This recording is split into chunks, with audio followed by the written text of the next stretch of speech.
Diogène, philosophe du IVe siècle avant Jésus-Christ. Attention, personnage excentrique. Il prônait le dénuement complet et rejetait toute convention sociale. Il vivait dans une grande jarre, et non un tonneau. Les Grecs ne connaissaient pas le tonneau, invention gauloise.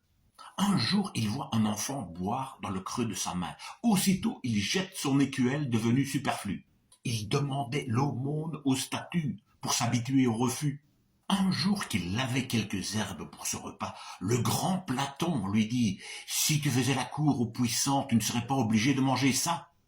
Et toi, si tu mangeais ça, tu ne serais obligé de faire la cour à personne. » Platon avait défini l'homme comme animal bipède sans plumes. Diogène déplume un coq et débarque dans son école en disant « Voici un homme !» Pour calmer ses envies, il se masturbait sur la place publique, disant « Dommage qu'en se frottant le ventre, on ne puisse de même calmer sa faim. » Un riche qui l'accueillait dans sa splendide maison lui demanda de ne pas cracher par terre. Diogène alors lui crache au visage, disant « Désolé, je n'ai pas trouvé d'endroit plus convenable. » Alexandre le Grand envahit la Grèce et se rend auprès du célèbre philosophe qui somnole au soleil.